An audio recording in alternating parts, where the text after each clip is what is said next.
Главные события уходящей среды 6 августа в материалах наших корреспондентов. Это итоги дня. В студии Петр Васильев. Здравствуйте. Коротко о темах.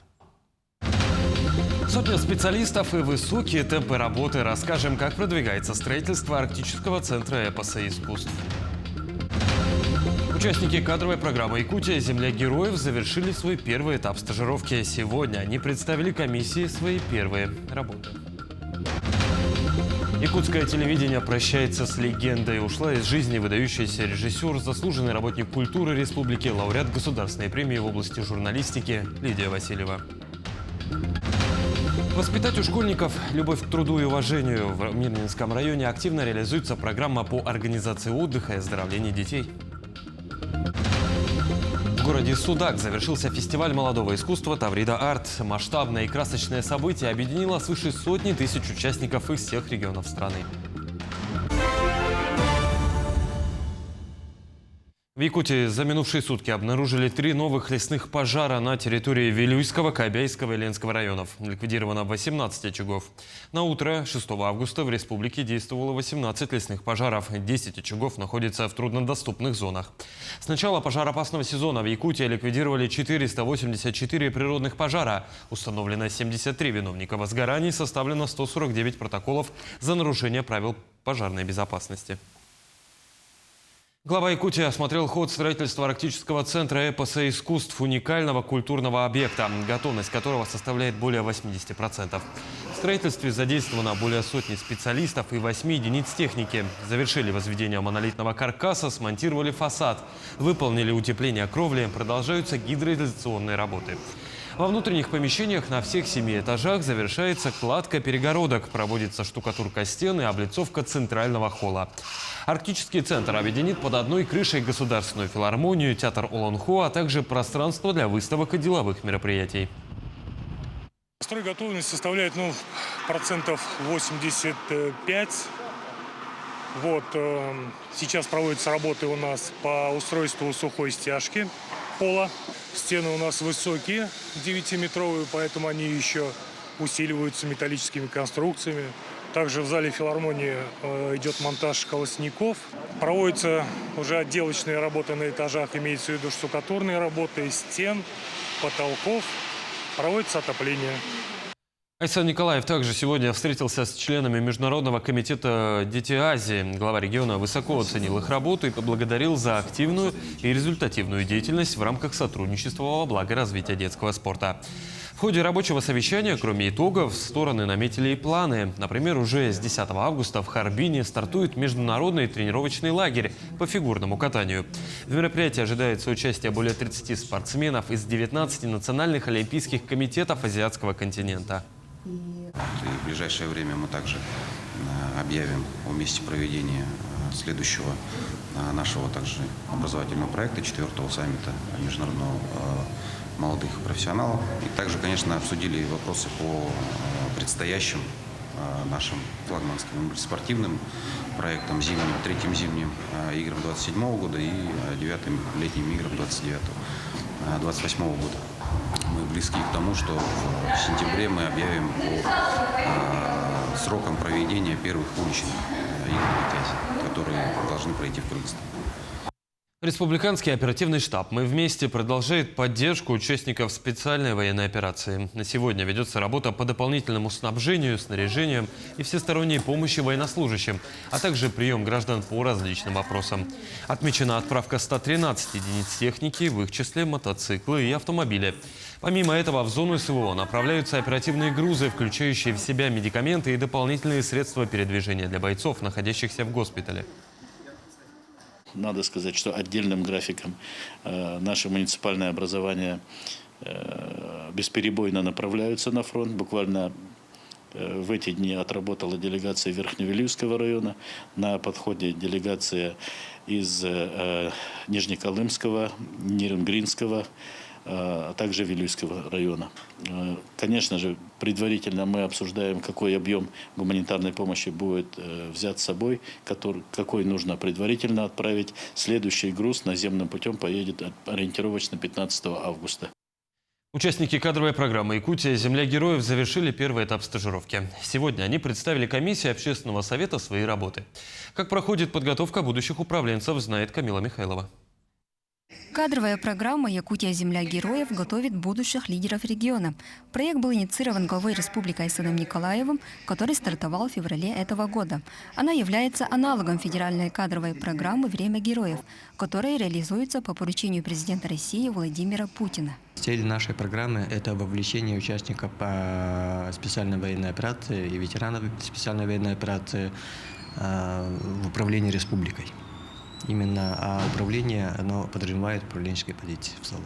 Участники СВО получают возможность пройти целевую подготовку и влиться в команду госслужащих, где их профессиональные качества и жизненный опыт помогут в решении задач регионального развития. Нужны настоящие управленцы, которые принимают взвешенные, быстрые, точные решения. Я думаю, что среди участников Якутия земля героев таких большинство, а те, кто пока еще до этого не дошли, они вот по окончании программы будут высококлассными специалистами, настоящими управленцами. В программу были отобраны 25 человек. Для них были подготовлены 4 очных модуля.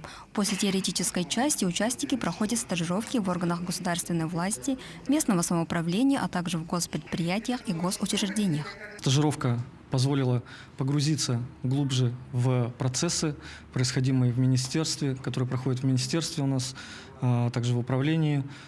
Восполнил много пробелов в знаниях, понял более подробно, как работает у нас министерство, внес некоторые предложения по улучшению процессов в деятельности. В ходе учебных стажировок учитываются личные предпочтения участников программы. Например, Владимир Жексембаев, будучи пенсионером МВД, изначально планировал работать в сфере обеспечения безопасности населения.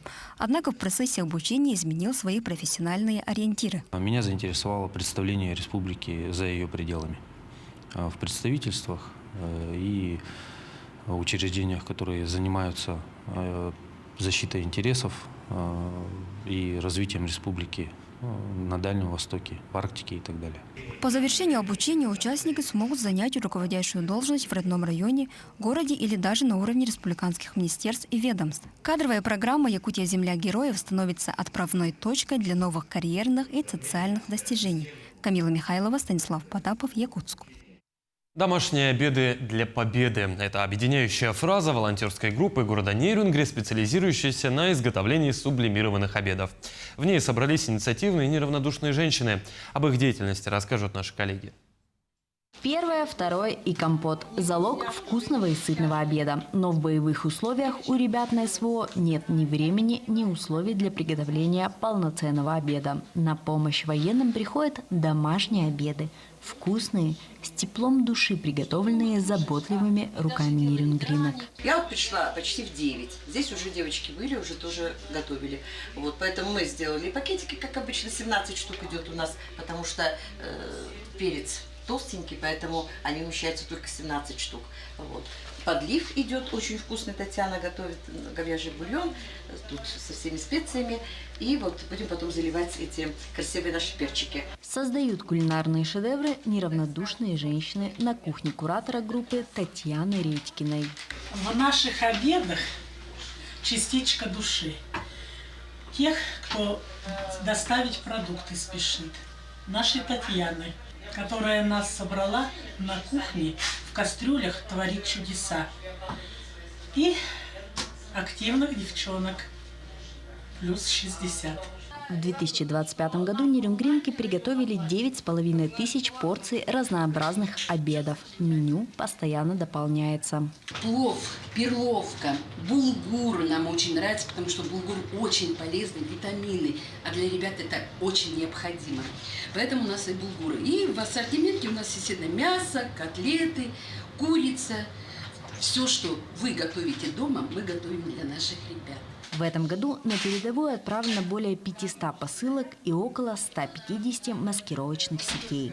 Сети помогают изготавливать волонтеры из Нерюнгринского водоканала. На сегодняшний день сплели более 500 сетей, среди которых были и по индивидуальным заказам. Нам воины все время передают благодарности и просят какие-то особенные сети, что мы тоже с удовольствием исполняем.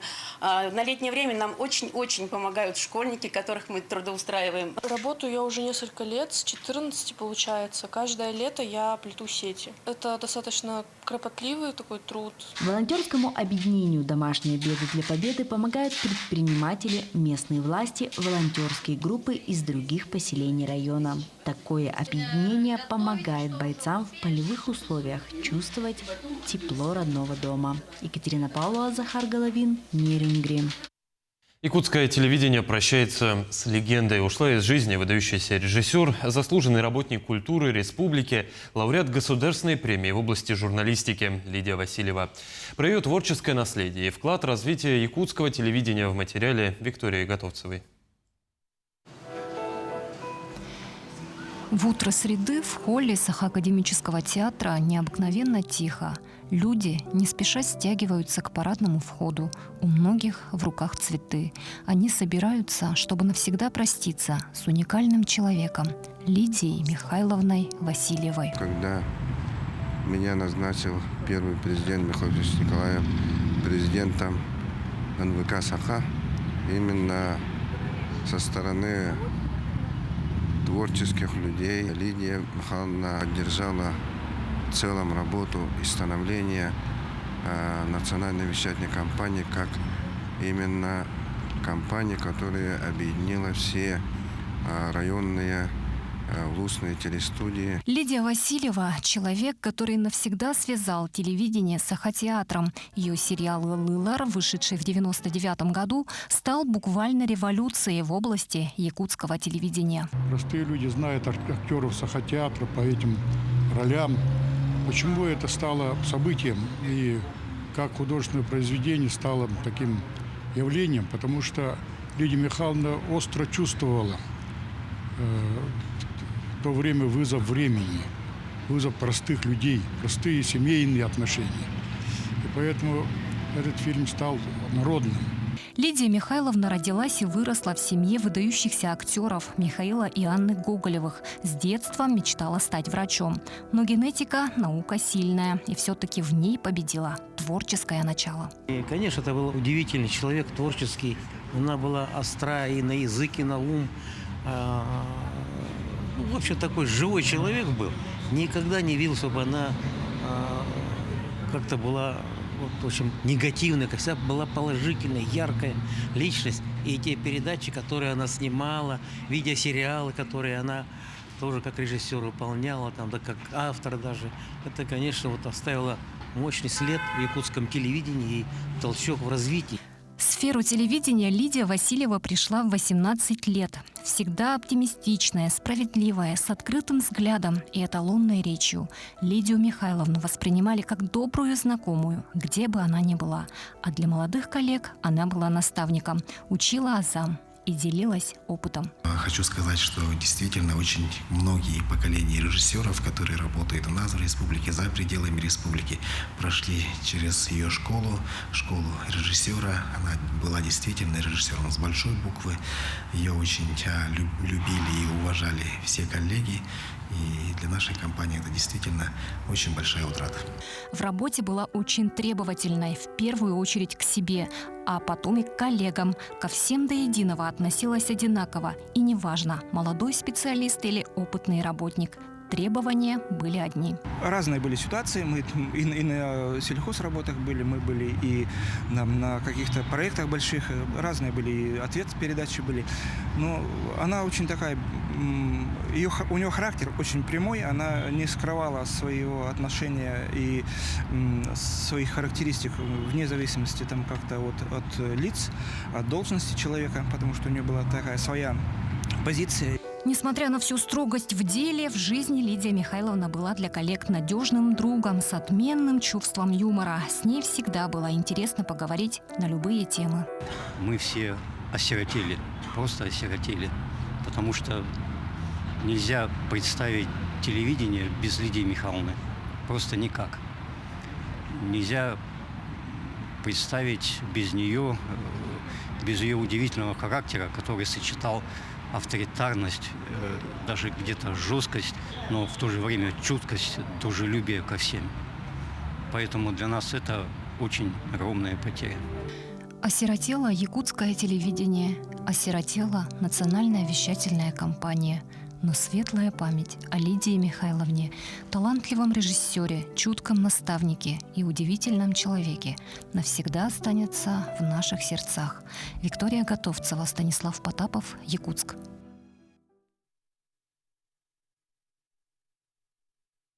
К другим темам. Живопись, графика и предметы декоративно-прикладного творчества. В Якутске открылась выставка творческих работ выпускников Намского педагогического училища 80-го года.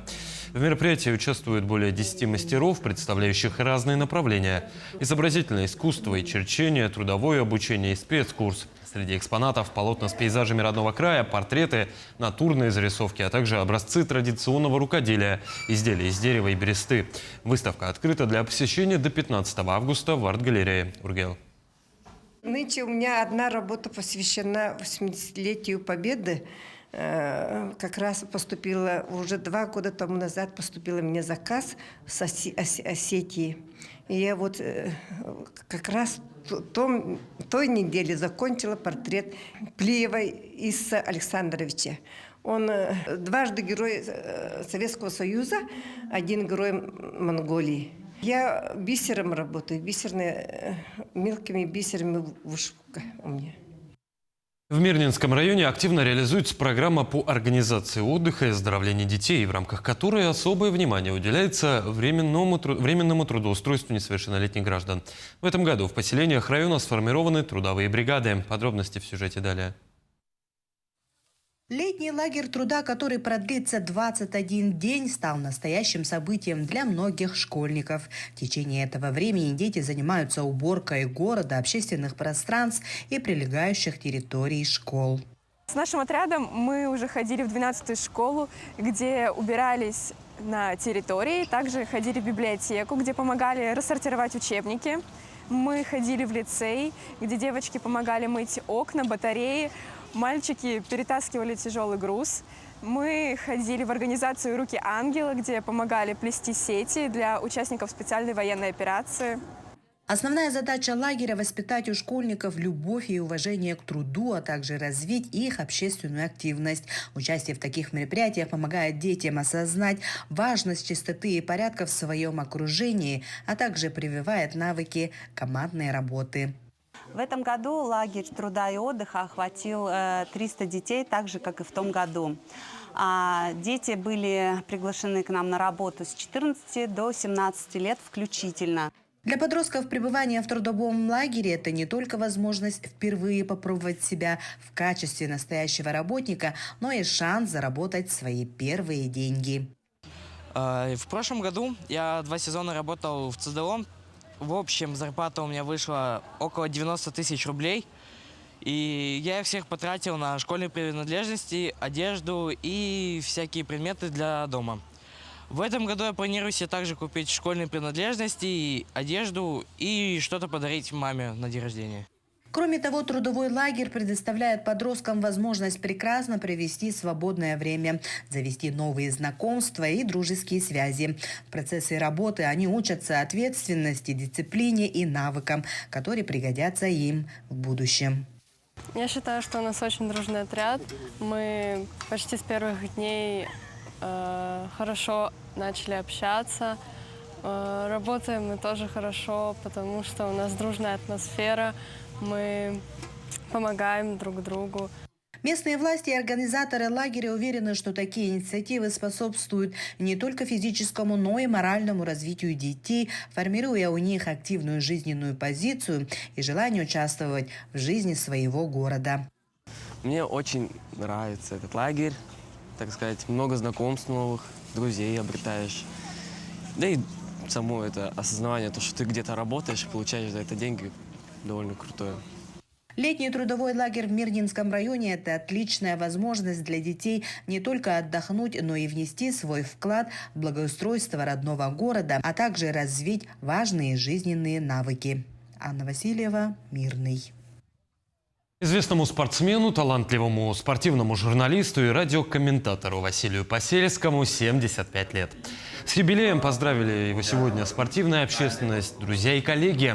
Посельский со школьного возраста связал свою жизнь со спортом. В 1968 году на первых играх Манчары он стал победителем среди детей по национальным прыжкам. Через пару лет выполнил норму мастера спорта. Является победителем и призером различных республиканских, дальневосточных соревнований. А с 1998 года известен как спортивный журналист. Работает на Саха-радио, ведет прямые эфиры, репортажи из больших соревнований. Спорт для меня – это моя жизнь, мое увлечение, мое хобби, моя радость, мое удовольствие, стремление к высотам. Тренером у меня были учителя физкультуры. Василий Петрович Захаров, Иван Иванович Ефремов, Василий Николаевич Оконечников, много их. Вот люди, увлеченные своей специальностью, своей профессией, вот учителя физкультуры. Для меня они делали очень многое и привили любовь к спорту. Тем временем в городе Судак завершился 7-й фестиваль молодого искусства «Таврида Арт». Масштабное и красочное событие объединило свыше сотни тысяч участников из всех регионов страны и 21 государства. Программа фестиваля включала свыше 300 мероприятий. Некоторые из них посетила и моя коллега Саргалана Неустроева. Арт-кластер Таврида, где проходит фестиваль, называют городом молодых творцов. Название отражает масштабы. Территория фестивальной площадки в размерах достигает 50 гектаров, а ведь это только половина всего кластера.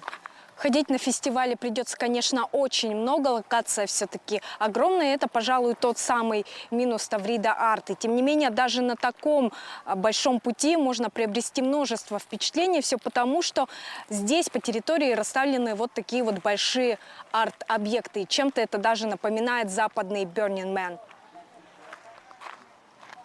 Здесь вам и одинокий человек, смотрящий в море, и Ассоль, которая никогда не дождется капитана. Есть и космические мотивы. Звезда Тавриды и те самые часы, больше напоминающие конструкцию для обсерватории. На территории нашего наземного арт-парка более 50 арт-объектов, но наземный арт-парк – это не все, что есть у нас. У нас еще есть наш подводный арт-парк, который также включает в себя очень много наших интересных арт-объектов. Арт-парк – это крупнейший в России музей современного искусства под открытым небом, где могут проявить себя молодые творцы России. Фестиваль объединяет все виды искусства и постоянно расширяет свои границы. В этом году впервые на площадке Тавриды заработал настоящий цирк «Шапито» с дебютным спектаклем «Дорога в лето». Постановку посвятили 165-летию Чехова, а знакомых всем персонажей его рассказов воплотили гимнасты, акробаты, жонглеры и эквилибристы. Еще одна новинка – масштабная книжная ярмарка, куда завезли около 3 тонн книг со всех крупных издательств страны. А еще здесь проходили мастер-классы, разные лекции, встречи с любимыми писателями. Одну из таких посетила и студентка СВФУ Светлана Егорова. Была встреча с Олегом Роем. Олег Рой, он рассказал истории своей жизни, своего творчества. И потом дал автограф, и мы делали селфи. И это было запоминающееся мероприятие. Да. Я думаю, это уже очень полезно для моего дальнейшего профессионального развития. Большое внимание на фестивале уделили кино и всему процессу его производства. Например, шоу «Кино. Музыка. Мотор» показало зрителям, как записывают звуки для фильмов. И, несмотря на небольшую площадку, постановка вызвала настоящий фурор. Ее режиссером, к слову, выступил уроженец Якутии Иннокентий Алексеев. Долго прорабатывали с оркестром и с режиссерско-постановочной группой, с организаторами, какие композиции могут участвовать в этом шоу. Плюс еще, конечно же, помогло, что композиции из разных кинофильмов уже были в репертуаре оркестра. И, разумеется, фестиваль – это про танцы, яркие вечеринки и новые знакомства. Таврида Арт – не просто фестиваль. Это окно в совсем другую жизнь, где каждая минута посвящена искусству. Саргалана Неустроева, Судак. Таким увидели этот день наши корреспонденты. Ну а я с вами прощаюсь. До встречи.